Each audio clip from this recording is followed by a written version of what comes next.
Hello everyone, it is I, Mark Major. Yes, that Mark Major. Let's get a lower third because everybody appreciates the production level of the show. I am a real big toy collector. I'm also a studio facility owner here in Southeast Portland. I'm an old school sales and marketing guy, and I like to rip through action figure and toy Kickstarter marketing analysis like a sword swallower at the beach, just going down through a pile of daggers. Yes, we're going to be looking at another Kickstarter today. This is going to be something a little bit different, I think, in my opinion. These are art toys, although they are, I guess they would qualify in some aspect as a type of an action figure. They're not really the same kind of crowd, although there are some people that collect anything sort of vinyl and cool and kitschy. I'm talking about things like Kidrobot, stuff like that, urban vinyl, and this is in that category. This is by an artist who goes by the name of Huck Gee. I don't know if that's his real name or if that's some kind of pseudonym that he came up with. He's another one of these kind of Frank Kozik guys who, you know, they broke into the art scene at a real high level, and they're just automatically accepted into the urban vinyl scene regardless of the quality of their work. And so I thought it might be worth checking out what this guy's Kickstarter is all about. We're going to be looking at that today on the Action Figuratorium, so everybody strap on the leather and hold on tight.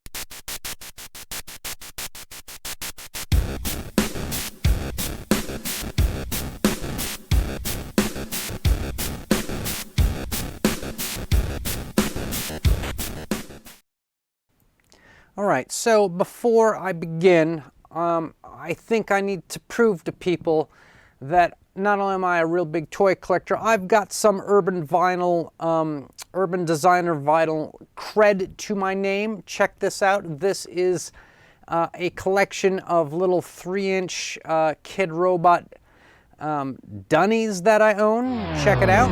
Let's go over there. So just to make sure you guys know that this is not some graphic I found online, that this is in fact live right now. I can walk over to the display, put my hand in it, touch figures as needed. I own, oh, lost the hat on that guy. I own all these guys, have been collecting them for some time. So I do not feel that this is out of my zone, out of my territory to talk about. But for some of you guys who collect action figures, are really into, like, you know, the stock things like the Marvel Legends, the G.I. Joes, the Transformers, right?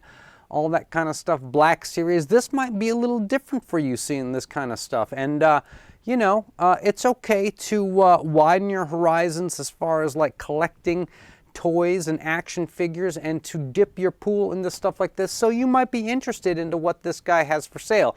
Anyways, let's go check him out. We're going to cut over here to Kickstarter. This is in fact Kickstarter. This is the artist Huck Gee, and I thought, you know, he's got a vid introducing himself, introducing his wares. We should at least watch a little bit of it. We should hear his pitch. Pitch actually is a big deal, I think, in promoting your Kickstarter. So let's put the headphones on. Let's click on our desktop audio. And there we go. And let's just roll what this guy has to say, shall we? Hi, I'm Huck. Hey, I Huck. make toys, and I've had the opportunity to do some pretty awesome things in my career. Okay, so I just want to say that Huck's got kind of an interesting look going. He's got kind of an interesting... All right, let's get back to it. Everything from working with Barney's New York, Christie's Auction House. I have a piece in the New York Moma. I got to work with Ken Block. I've got characters in Fortnite. Okay, so he's a Fortnite alumni. We should take this guy seriously. I've got a lot of Fortnite action figures, and I came into not wanting to collect Fortnite. Actually, when I would see Fortnite figures, I would be turned off by them. Turns out if you do world building and you do kit bashing, they're amazing. You can use those guys endlessly for all sorts of stuff. More on that later on the channel. I got to work with some of the greatest toy companies in the world, and I even helped build a pretty awesome one. When the last chapter ended, I reached out to the community, Second cam, and friends and peers. first cam. And I He's kept got 2 hearing cams. one resounding thing coming back to me, that I left things unfinished. And I sat with that for a while. Not into the tattoos, but And I think they're right. I know they're right. I want to finish what I started. I got a lot of stories. oh, this is a still to vendetta tell. I project. got a lot of worlds still to build. I got a lot of designs still He's to not do. doing any of these things. I want to do that. And I need your help to get me there. He needs your cash. I spent Okay. most of the last year working on all the pieces. All right, so this dude's totally boring. Let's see what he's selling. Okay, guys, let's switch over, look at the campaign. Again, this guy has worked with, oh man, what's his backstory? He's done Gucci, he's done Kidrobot, he has, you know, he's had his stuff featured in the Moma, Museum of Modern Art, Christie's Auction House. He founded Superplastic. I don't know if any of you guys are familiar with that. And he did that Fortnite thing. Plus, I'm sure there's a bunch of other stuff. In fact, there is a Huck Gee website.com. If you want to go check out all of his trash, that's up to you. Okay, so he's got these 3-inch figures. Now, these guys are based a little bit on the 3 sort of mini bosses from that movie Big Trouble in Little China, which themselves were actually stolen from a movie called Lone Wolf and Cub. Not the first one, but the second one. They come out of the sand. It's pretty cool. First one is an amazing art film. The second movie is just a movie. So you can get these 3 guys, 3 blind mice. They're mice that have these cool sort of, you know, sort of samurai combat ninja look to them. There's a colored version, a black and white version. Then there's this guy, Skullhead. He's some 12-inch figure. There's a limited edition where you get some extra pieces for it. Then he's got this Wolf Rider guy. This is kind of cool. And then he's got a couple of 8-inch dudes, you know, a couple of like bears with weapons. And here's the packaging. Shipping, don't care. Scale, you can see that the little 3-inch guys are this big, the 8-inch guys are this big, and the 12-inch guy is that big. There's some unlocks already. This guy is already moving along. He's just trying to get 50,000, which is a bit low for this many molds, regardless of the size. That is a bit low, but he's up to 200,000, so I think he's going to do okay. I don't think he really needed the money up front to get this going. I get the feeling that he's probably quite wealthy at this point, and has several connections in the Chinese factory market to make these toys. I don't think, my opinion is, I don't think he really needed 50,000. I think this is just another great marketing tool for these cats. And before we look at what he's charging for these, let's go over to the best practices of crowdfunding as determined by me. So let me see if I can remove myself real quickly here. Okay, so you need to have 3-tier pricing. You need to have something cheap that everyone can buy. You need to have something deluxe for people who want to spend more money if they get more product. Excuse me. And you need some kind of luxury item. The luxury item really pushes the envelope as far as money you make. It's usually something that you're overcharging for, and it's simply for people who have money or looking to spend it. All right, we've also determined that the more SKUs you have, the wider the selection, the more sales you have. That was something that I myself didn't believe until I started studying a bunch of Kickstarters that were successful, and that was what I determined. Okay, the other thing is make sure you put all your marketing on your Kickstarter page. Don't have it spread out over various websites and Facebook posts and Twitter posts, and keep it all central. Okay, I think we get that. And let's put me back in. Let's go back to the world of Huck Gee. Okay, so any one of those 3 blind mice you could get for 39 bucks. Or if you want all 3, it's 117. Huge mistake right away. If you are going to package multiple figures together, Always make some kind of a bulk discount. Don't just make it so it's an easier SKU to buy. Make it so that people are enticed. We call it carrot and stick, so that people are enticed to buy more. Why? Because you are making things in a factory, and the more things you make, the cheaper they get. The only way that you can make more things is if people buy more things, and so if you encourage people to buy more things, it means you get to make more, it means you get them cheaper, it means you make more money. It's called scaling.